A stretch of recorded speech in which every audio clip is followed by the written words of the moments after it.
and tried to eat what Natalie had prepared. She thought it might have been spinach, but if so, it must have been boiled for far too long, and all that remained was a stringy, limp mush. It was stone cold, and she could barely get through 2 forkfuls before she started to retch. That's so gross. Slimy. Did they make her eat the maggots, dude? What is going on? She pushed it away as gently as she could. She said Natalie just watched. Bro, I'm sorry. I would have to turn the light on to see what's happening, dude. Like, no. What's going on, everybody? John Matrix here. Hope you're all having yourselves a wonderful day as I adjust my microphone, wherever you're at, whenever you're watching this. Today, we're going to be jumping into some more Magnus Archives. We're going to do episode 25, Growing Dark. Links, as always, will be down below in the description to the Rusty Quill Podcast YouTube channel, their website, and to the Magnus Archives playlist. So do me a favor, if you've been enjoying the Magnus Archives as much as I have, be sure to go over to their YouTube channel. Any of the videos that you've enjoyed, be sure to hit the like button on them, hit that sub button on their channel, check out their website, check out their Patreon, check out their YouTube membership stuff if you want to give them some extra love and support and go that extra mile and help them out. You can do the same for my channel if you'd like to. There's a join button underneath the video, as well as a link in the description, the YouTube membership benefits and tiers that I have to offer, so you can check those out and see if any of that would have any interest for you.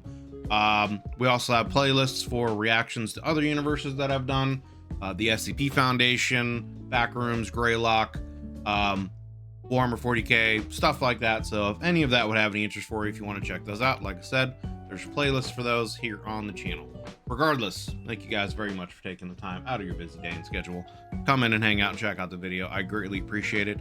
If you enjoy it, consider leaving a like and a sub, as it helps me and the channel grow. All right, with all the YouTube plugs done, all the stuff that has to be done at the beginning, let's get into this. Again, we're going to be hitting up the Magnus Archives episode 25, Growing Dark, by the Rusty Quill Podcast.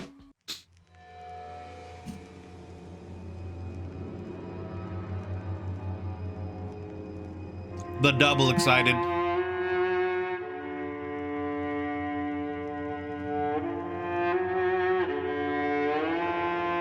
Rusty Quill presents the Magnus Archives.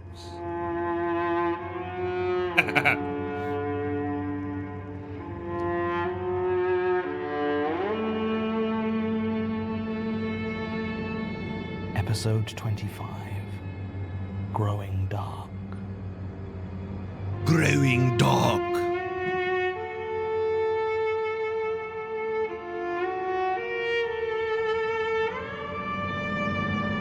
The intro is just so good, man. Such a good intro. It really just sets the mood.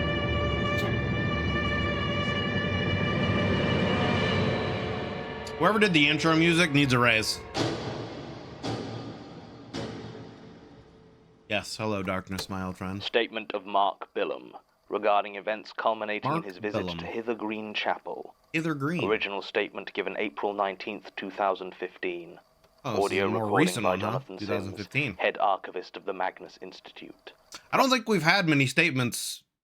Most of the statements have been like early 2000s or prior, right? Like early mid 2000s or prior. I don't think we've had in a statement in that's been around like the 20 teens area yet that I can remember. So this is the more recent one, right? London. Statement begins. Let's get one thing straight right now. I don't think I should be here. What happened was really weird, and I'm pretty sure it was illegal, but it can't have been actually supernatural, like ghosts and stuff. That's not real. No offense, I guess. I'm just here because I told Kathy what happened, and she insisted that I tell your institute. No offense that your entire job is, bullshit, but, whatever, ghosts aren't real. Just, no offense. She's more open to that kind of thing than me. Maybe that's why she chose to live with Natalie. Sorry, I should start at the beginning. Kathy's my girlfriend, Catherine Harper. We've been dating about a year and a half now. Okay. She graduated last year, but I'm doing a medical degree, so I'm not leaving London for... As in Harper from Stranger Things. Dun, dun, dun! another couple of years. She managed to get a job as a trainee teacher up in East Ham, so ended Episode up 1 was in staying as 2012? well. That's right. That's right. You're right Got about to say, that. I'm glad about it. I'm not sure how good I'd be at a long-distance relationship. Anyway, the original plan was to move in together sooner, but stuff didn't match up properly, and this was before she got the job, so she had to move back with her parents for a while. Long story short, I had to get a house share with some other med students, and she came up later, moving in with Natalie Ennis. I don't know where Kathy met her. They've always been friends. But I don't think she was at uni with us. She never talked about it if she was. Kathy grew up in London, so maybe they were friends from school or something. She seemed nice when I met her. Quiet, but nice. She was very serious, though. I don't know if I ever actually heard her laugh. Maybe she just didn't find my jokes funny. Who knows? She was religious, too. I've never had much time for God myself, and Kathy didn't either. That's why I was kind of surprised the first time I visited her new place and found a framed Bible quote on the wall. Can't remember what it was. Something about Jesus and faith. I don't really know Bible stuff. Some kind of Bible quote about Jesus. I don't know. It's whatever, dude. Kathy said it was Natalie's. She didn't mind her putting it up there in the living room. Kathy's nice like that, you know? Just letting people be themselves. Me and Natalie didn't get on. I don't know if you picked up on that. We didn't hate each other or anything like that. We just didn't have anything in common. She didn't really watch TV or movies, and I didn't know anything about crochet, politics, or God, which were pretty much her only interests. Kathy was always trying... To be fair, that kind of sounds a little boring if the only thing you're interested in is like crochet, politics, and Bible studies, right? Like, that's kind of dry talking material, you know what I mean? And that also leads to a lot of arguments. Trying to get her to come out with us, and she'd just say no, which was fine by me. She always seemed happy enough, though, hooking yarn into whatever she was making at the time, reading some boring book on the political history of the bonnet or something. That changed last October, when Natalie's mum died. I don't know how it happened exactly. Heart failure, I think? It was sudden, I know that much. And it hit her hard. I mean, obviously it did, it was her mum, but I think she lost her faith. The Bible quote wasn't on the wall the next time I went over, and when I asked Kathy about it, she gave me a look like I shouldn't bring it up. I didn't see much of Natalie after that. She was still around. I'd sometimes see her heading into the kitchen to get some food or tea or something. But apart from that, she just stayed in her room. So far, so normal, right? You lose your mum and it messes you up. That month was sad, but it's not what Kathy wanted us to talk to you about. No, it was what happened afterwards. Sounds like Kathy should be the one here telling the statement, but anyway. It was after Natalie found her new church. New church? It was Kathy who told me about it. This must have been about 2 months after Natalie's mum died. I wonder if this is going to tie in with the kind of church or cult that was in A Father's Love, right? That whole situation. I wonder if maybe that's why the mother died. Because, you know, father was going around like snatching hearts from people, right? So could be a connection. Wondering if that's going to be a tie-in. I must have asked how she was doing, if she was feeling any better. Kathy said that, yeah, she was. Apparently she'd found a new congregation and seemed to be getting some comfort there. She hadn't been crying so much at night, Kathy said, and hadn't been quite as prickly when she tried to talk. I noticed that the Bible quote hadn't gone back up, though. I thought if she was doing better, I'd probably see Natalie around more when I stayed with Kathy, but if anything, she seemed to almost completely disappear. She never seemed to be there when I went over. I'd see her leave in the evening and come home early in the morning just as the sky was starting to get light. She'd go straight into her room, ignoring us completely. When I asked her where she'd been one time, she just told me, church. I asked her a few more questions, but she stared at me in this weird way until I got freaked out and left the room. I joked with Kathy that her flatmate was turning into a vampire, but instead of laughing, she just got defensive and said that Natalie couldn't be a vampire. Then she started listing times she'd seen her in the sunlight before just kind of trailing off. I think we both realized how messed up it was if she could list the number of times she'd seen Natalie in daylight. Other strange stuff began to happen around the flat as well. The light bulbs kept blowing to begin with. Well, that's... Isn't that another thing from the Father's Love story? That episode? Wasn't there bulbs blowing a lot? Or was that the one with the electrician? Can't remember. But that definitely sounds like it's a reference that was in a previous episode that I remember. I'm just trying to remember which one it's from. Not entirely true. It always seemed to be that when we got in after dark, we'd try to turn on the lights and, well, nothing would happen. At first, we just threw the old... That's what I thought. I thought it was in Father's Love. It kept happening. We checked the fuses, the sockets. Kathy even called the landlord to have someone check out the wiring, but it all seemed fine. The lights kept not working, though. Then I had a thought. The next time it happened, instead of changing the light bulb, I just tightened it. And just like that, it turned back on. The first time this happened, I was so surprised I nearly fell off the chair I was stood on. The bulbs hadn't been breaking. Someone had been unscrewing them. Interesting. Not much, not enough that we could spot it, just enough for them to not work. That's strange. I say someone had been doing this. But there was only one person it could have been. Right. For some reason, Natalie had been unscrewing all the light bulbs in the flat every chance she got. That was also when Kathy started to look so tired. She kept nodding off when we went out for dinner and would often zone out if we were watching TV. I asked her about it, but she just brushed it off and said she hadn't been sleeping well. It wasn't until she got so tired she almost walked out in front of a car while she was crossing the road that I finally got her to tell me what was going on. Interesting. So Natalie's been going to this new church, whatever. Now she's like unscrewing the light bulbs, presumably anyway. She's like loosening them enough to the point to where they don't work instead of just like breaking them outright. And then his girlfriend, Kathy, is now like just being drained like a vampire. Well, they kind of mentioned that earlier, but I mean, interesting. She said that Natalie had started staying home at nights, but she was so loud that it stopped her sleeping. Natalie would wander through the living room and sing in a language Kathy didn't know. In a new language. The tune was so discordant that it set her teeth on edge. Natalie would stop. And wasn't the father like chanting something at the end when he was doing a ritual, almost kind of singing, right? I wonder if there's a connection with that from Father's Love episode. Singing if she came into the living room, but would then just move to her room and the song would start again. Kathy even said that... It's also interesting, like that, like the last episode we did was about strange music or whatever with the calliope.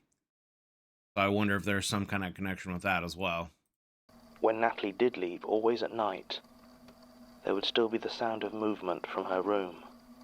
Shuffling, thumping noises, and occasionally the sound of something being knocked onto the floor.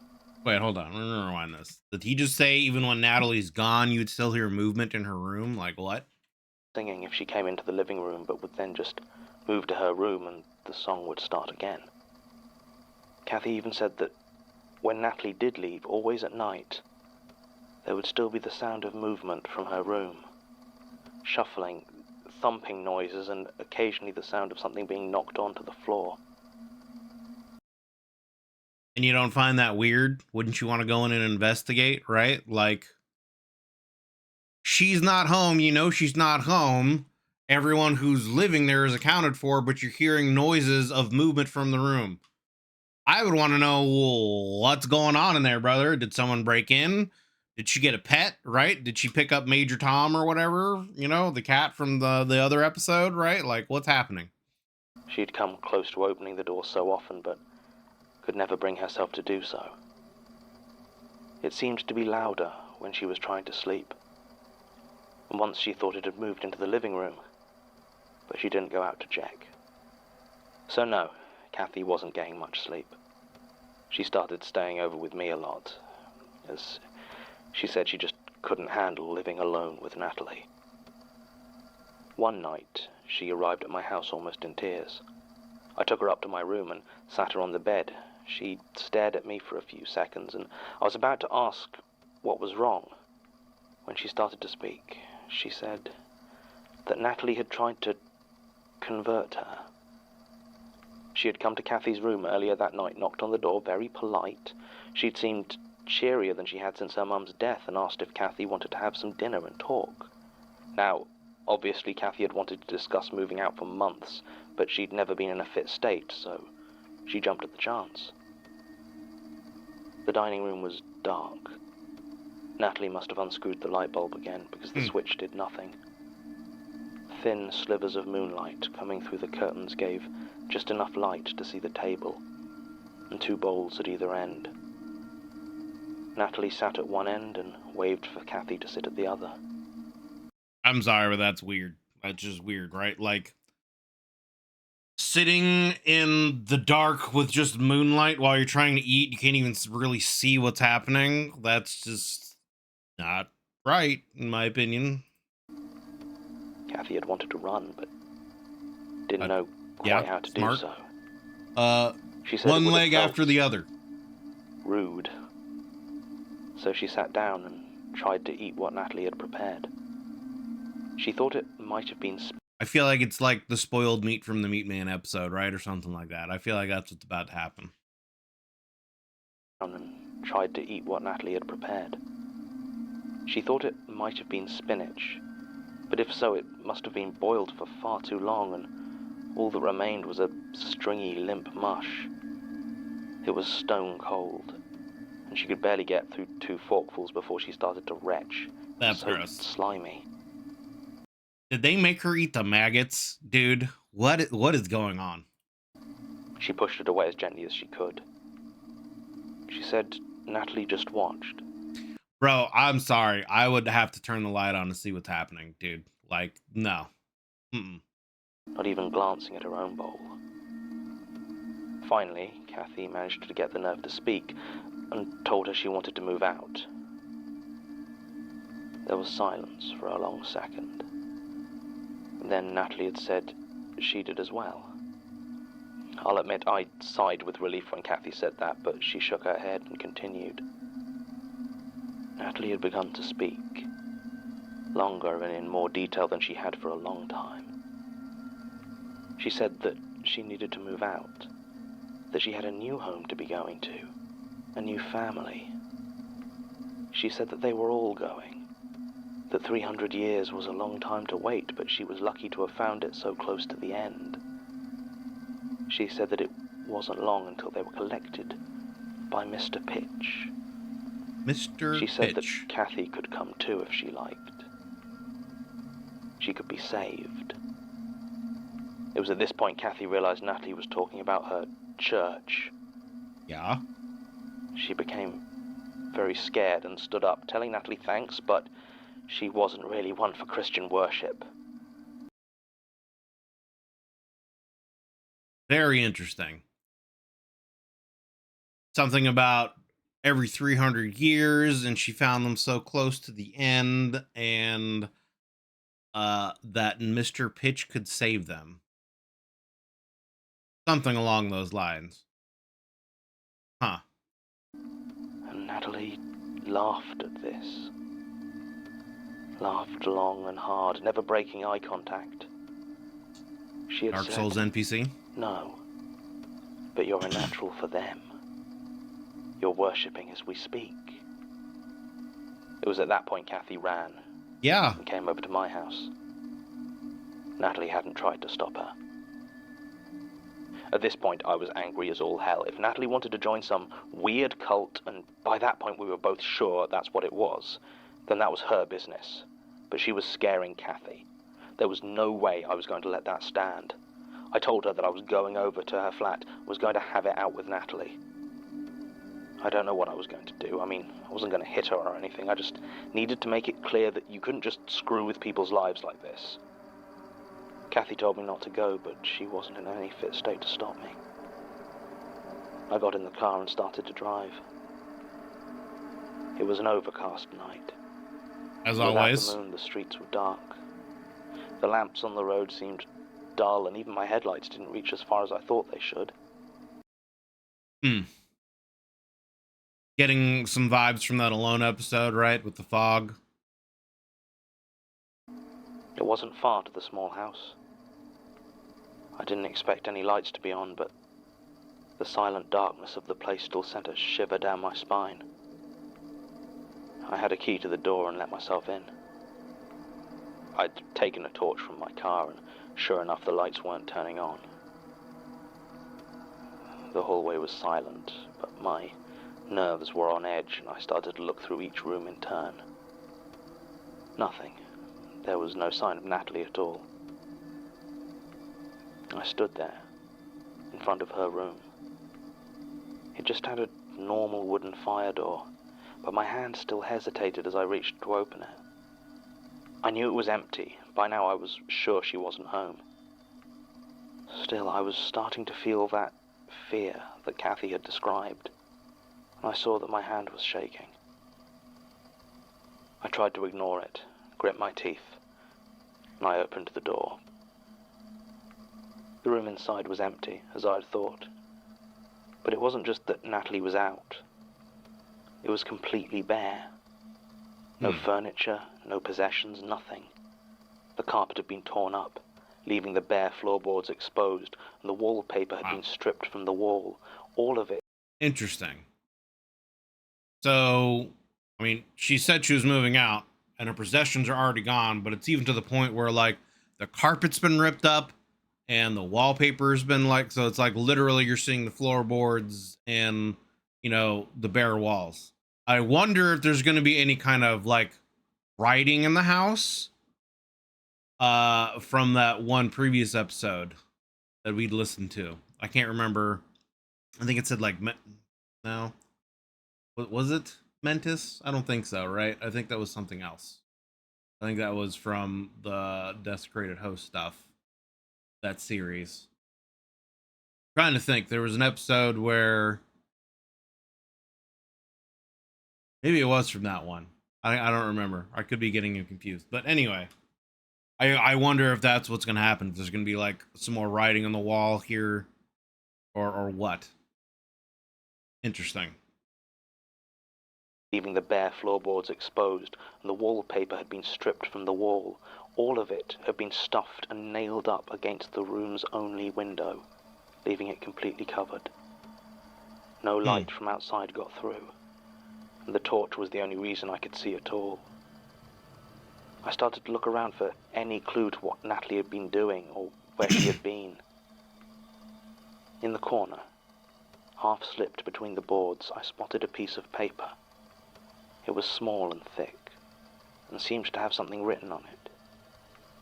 Picking it up, I saw it had 3 words on it. Hither green dissenters. The other side had a symbol of some kind written in thick marker pen. A curved line with 4 straight lines coming off one side of it, like a closed eye. I kept the paper. The closed eye reference we've seen before a lot. The phrase I don't think we've heard yet before, right? Dissenters. I saw it had 3 words on Hither green dissenters. Hither green dissenters. Yeah, I don't think I've heard that. The other side had a symbol of some kind written in thick marker pen. A curved line with 4 straight lines coming off one side of it, like a closed eye. I kept the paper, and your institute can have it if you want. It's not like the police were interested in it. I called Kathy to tell her what I'd found.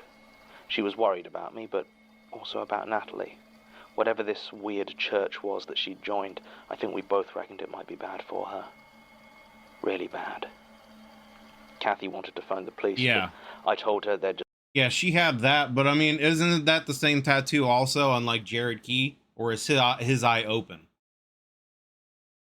But like Jared Key had like eye tattoos on him. And there was another reference to like there's been a few references in some stories to like the eye stuff. Yeah. Just wasn't enough for it to be a crime. His eyes were open. That's what I thought. I thought his eyes were open. Okay. Not yet, bad for her. Really bad. Kathy wanted to phone the police, but I told her there just wasn't enough for it to be a crime. Not yet. I told her I'd keep looking. So that's interesting, right? There's symbology of both eyes open and eyes closed. So I wonder what that means, right? If these are like things that are on opposite sides of each other, right? Like, are these two like different entities that are warring? Or are these like some kind of, occult or religious factions that are warring with each other? Or is it like a different stage of certain things?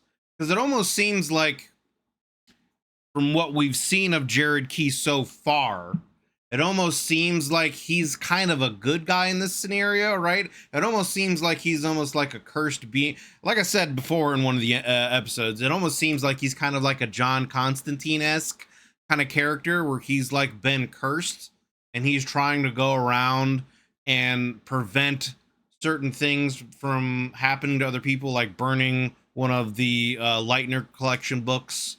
He killed his mom, who may have been doing some very suspicious stuff, supposedly. And he was in that episode in the hospital with the lightless flame, um, and seemed to be doing something with the character there, trying to prevent something from happening. So I'm wondering, yeah, if is there some kind of, and then in the father's love, right? He almost, the father in that story was almost like a hitman going around executing people that were a part of this church, right? He like was, it sounds like he was a hired hitman and was going around and killing people, and I guess maybe snatching their hearts, and then performed like a ritual at the end to kind of banish some kind of creature, seemingly, that maybe this church worships. So it seems like there's some kind of potential like a cult war going on, and there's maybe different people on different sides here. That's what I'm speculating or guessing, anyway. Let's continue. He joined. I think we both reckoned it might be bad for her. Really bad. Kathy wanted to phone the police, but I told her there just wasn't enough for it to be a crime. Not yet. I told her I'd keep looking. I might have lied, to be honest, and said I was just going to look around the house more, but... well, I did a search for Hither Green Dissenters, and it looked like there was an old abandoned chapel. The Hither Green Dissenters Chapel in a graveyard near Lewisham. Oh, in a graveyard. I had decided that I needed to check it out.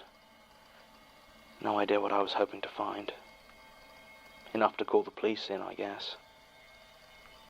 It's like in these scenarios, don't go alone. Like have people come with you at least. You know what I'm saying, right? Like you're going into a place where there's a potential cult of like weird people. Don't go and investigate it alone. At least call the cops and be like, "Hey, man, there's some strange stuff going on with my girlfriend's roommate. She seems to have disappeared, and it looks like she might be a part of some kind of church at this place. Whatever. I don't know, but don't just go by yourself." By now it was just past midnight, and the drive down wasn't too difficult. There was still that thickness to the night, a heavy gloom that deadened all light, like someone had turned the brightness down on London. I found a parking spot not too far away from Hither Green Cemetery and started to walk towards it. The iron gates stood wide open, so I went in. The graveyard itself wasn't as bad as I'd feared. If anything, it felt quite peaceful. The darkness seemed right for it, and the stones stood silent and firm. I wonder again, right? Like, is there any kind of connection with this cemetery in that Alone episode? Um, you know, Is this the same cemetery, different one? Yeah. Are we gonna hear about, you know, the Lucas family here at the end too? Are they maybe part of this cult? Along the path until my light fell across a small building. The chapel.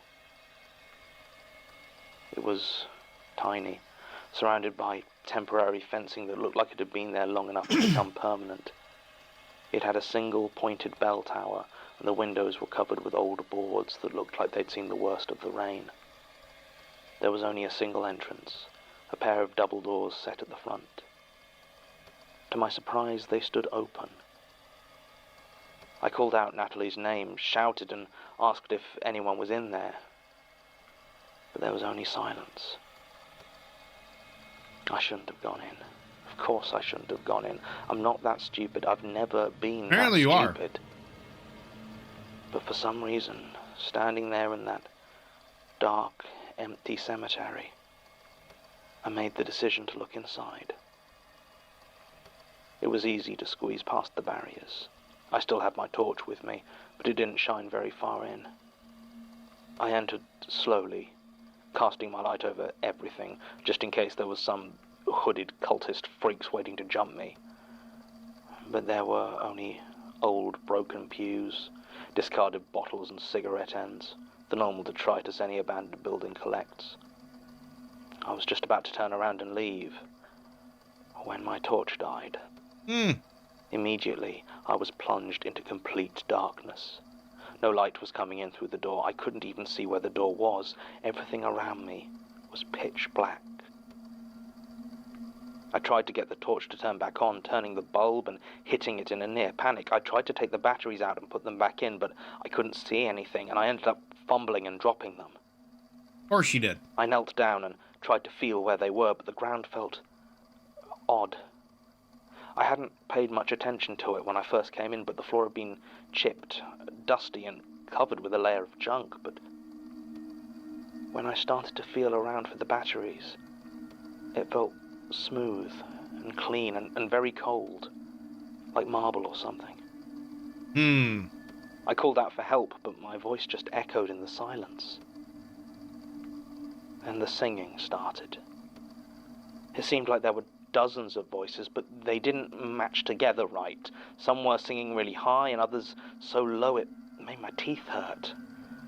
The words were in some other language, but I remember they kept coming together for the words Ni Alisand or Alisant, I think. Static. I was freaking out, so I got to my feet and started to walk forward as fast as I was able, my hands stretched out in front of me in case I hit anything. The chapel couldn't have been more than 30 feet long, maybe 20 wide. But I walked for well over a minute without hitting anything. I just staggered through the complete darkness with that awful singing everywhere. At one point, I honestly thought I might have died and gone to hell. Finally, my fingers brushed against something. It was cold like the floor, but rough. It felt like rusted metal. Thin strips of rusted metal in a crisscross pattern, with small gaps between them. At least that's what it felt like. I didn't hold on to them for very long, because as my hands rested there, I felt fingers reach through the holes and try to grab me. Yikes. I couldn't see them, but they felt leathery as they brushed against my skin. I screamed and leapt back, falling to the floor, and as I did so, I felt something hard jab me in the hip. Oh. It was my phone. In all that had happened, I'd forgotten I had it. I reached in and pressed the button, and the screen lit up, faint and barely visible, but I started crying like it was the first light I had seen in months. It didn't light up anything else, but as the singing began to crescendo, I desperately went to the torch function and turned it on. And it did turn on in a sudden flash of brilliance, and the scene stopped. In the silence, I shone the makeshift torch in front of me and saw a broken pew.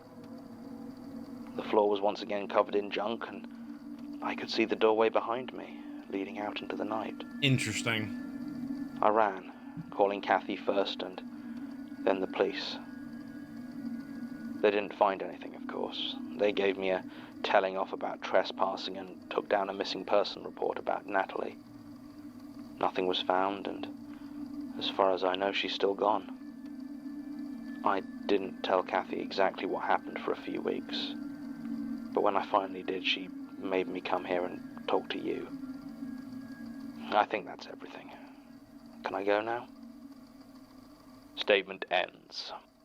The last section naturally is the one that invites my skepticism, but let us disregard that for now and discuss the other aspects. Of course, John. Sasha has confirmed that Natalie Ennis was reported missing by Mr. Bilham on March the 11th, 2015. There were no leads regarding her location beyond the piece of paper mentioned in the statement, and no traces of any church or cult was found within the Hither Green Dissenters Chapel or the graveyard surrounding it. When we contacted Mr. Bilham and Ms. Harper to follow up, neither of them had heard from her in the intervening year, nor did they have anything to add to the statement. He's gone.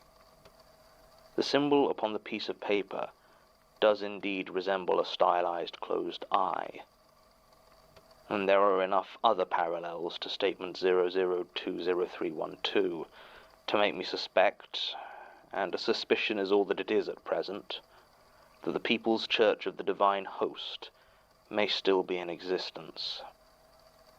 Also of note, the words Ni Alesund. I don't know for sure if Mr. Bilham remembered them correctly, but Tim pointed out that Ni Alesund is actually a small town in Norway. In fact, except for research installations, it is the most northerly human settlement on Earth. Interesting. Located at a latitude of north 78 5530. It is a company town, owned and operated by Outer Bay. But a company town. So that's starting to sound kind of like SCP stuff right there, where it's like, you know, owned by some kind of secret organization that, you know, it's actually this cult. It's like a front for this cult or something. Anyway. What it has to do with Mr. Bilham's account is anyone's guess, assuming it isn't all coincidence. That far north, during the winter, nights can last Cold for a and very dark. long time. Yep. Martin found one other thing while combing through police reports for the Hither Green area. About a month after the statement was given, on May 15th, 2015, police were called out to once again investigate the chapel. Neighbors had apparently heard screams from inside just after 11 p.m., but when officers arrived, they found nothing to indicate any sort of incident or foul play. I'd be content enough to ignore this, if it wasn't for the fact that, according to the official file, May 15th, 2015, was the day Gertrude Robinson, my predecessor, passed away. Oh, that's very fascinating. That is very fascinating. So was Gertrude a part of this cult? The Magnus Archives is a podcast distributed by rustyquill.com and licensed under a Creative Commons Attribution Non-Commercial Share-alike International License. Today's episode was written and performed by Jonathan Sims. It was produced by Alexander J. Newell, Mike LeBeau, and Murray Porter, and directed by Alexander J. Newell. To comment on episodes, make donations, and view links, images, videos, and show notes, visit rustyquill.com. Rate and review us on iTunes, visit us on Facebook, tweet us on Twitter @TheRustyQuill, or email us at mail@rustyquill.com. Thanks for listening. Thanks for making such a cool show. Anyway, you heard it. That was the Magnus Archives episode 25, Growing Dark. Links, as always, will be down below in the description to the Magnus Archives playlist, the Rusty Quill Podcast YouTube channel, and to their website. So please do me a favor, if you've been enjoying this series as much as I have, be sure to go to the Rusty Quill Podcast YouTube channel, like all the videos that you've enjoyed, hit that sub button on their channel if you haven't already, check out their website, check out their Patreon, check out their YouTube membership stuff, to see if there's any kind of ways that you'd be interested in giving them some extra love and support if you would like to. Interesting episode. This one seems like it was not necessarily like a follow-up, but had a lot of connections as well to A Father's Love, which was one of my favorite episodes so far. I really enjoyed that episode. So it seems like it's the similar cult, or the same cult. Interestingly, I had wondered if there was also a similar connection with the episode Alone, where the woman, you know, was surrounded with the fog and ended up, you know, going into like a graveyard and saw a chapel, and the doors eventually opened. But in that episode, when the doors opened, she saw like an open field with like a sickly colored kind of moonlight, from what I remember her describing. And in this, when he entered the chapel, it was just complete and utter darkness. So this seems like it's something completely different. This seems like it didn't have any kind of connection at all. Like I'd said earlier in the episode, it makes me wonder with the different symbologies, the open eye and the closed eye, if there's different factions going on, especially again with the tie-ins that were there from A Father's Love, where it seems like he was like a hitman going around killing these church members, I guess.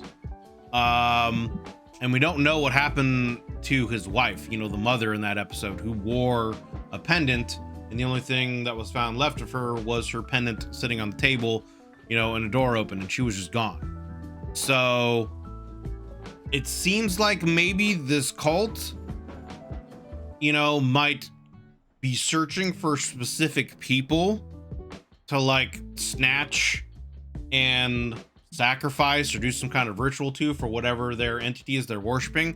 Maybe that's also what happened to Gertrude. Maybe she was like some kind of special individual that they were going after. And that's also why Natalie was trying to like recruit Catherine.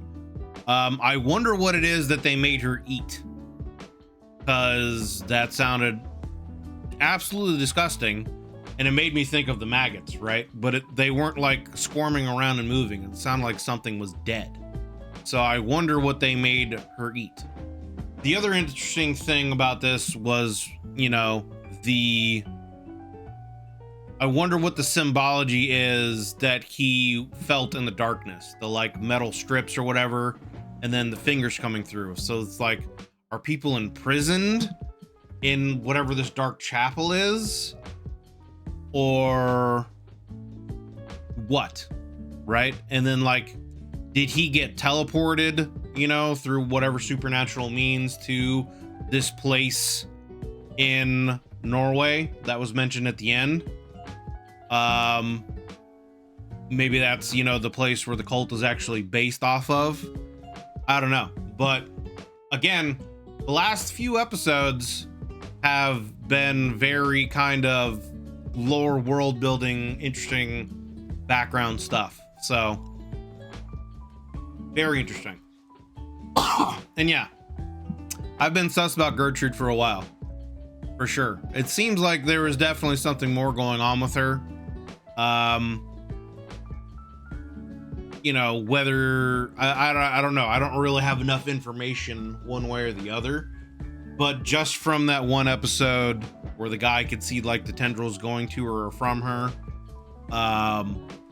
yeah, it made me feel like she was like the center of something. And I mean, it could just be that she's obviously, excuse me, at the time she was, you know, the head of the Magnus Archives Institute, you know, so she's just happens to be the center of a lot of weird stuff that's happening. So that it could just be as simple as that, or it could be that there's more going on, and we know that from that Alone, well, I don't think it was maybe the Alone episode, maybe it was, but we know from one of the episodes that the Lucas family also is, you know, one of the families that funds the Magnus Institute, and they are definitely into some stuff, some sus stuff from the Alone episode. So interesting stuff. We're starting to get some more background, more pieces to the puzzle here that we're able to piece together. So I am curious, like I said, to see, you know, where a lot of the stuff goes, and, you know, to see if my speculations are correct. Is there some kind of, you know, faction war going on here, kind of a cult war going on between different factions? or is it, you know, some kind of battle going on between different entities? You know, like, is this almost kind of to make it, I guess, a little analogous to Warhammer 40k, right? Is this, do the entities in this universe have something similar going on with the Chaos Gods? You know, the great game in Warhammer 40k where the gods are constantly at battle with each other. Is there something similar where the entities in the Magnus Archives are, you know, constantly battling each other for some kind of supremacy or worship or, you know, whatever? I don't know, but I guess we'll find out as we go along. So but yeah, like I said, this was episode 25, Growing Dark. Links will be down below to all their stuff, so go and check them out. If you would like to, there is a join button underneath the video, as well as a link in the description to the YouTube membership benefits and tiers that I have to offer, so you can take a look at those and see if it would have any interest for you. If you'd like to take your support for my channel to the next level, there's also playlists on the channel for other universes that have done reactions to the SCP Foundation, Warhammer 40k, Backrooms, Greylock, all that kind of stuff. So if any of that would have any interest for you, you can you know, check out those. But regardless, thank you guys very much for coming and hanging out and checking out the video. If you are still listening to the here at the very end, I greatly appreciate it. I greatly appreciate the support. Thank you very much. Do consider leaving a like and a sub if you enjoyed this video, as it helps me and the channel grow. And we'll see you guys in the next one. Have yourselves a wonderful day.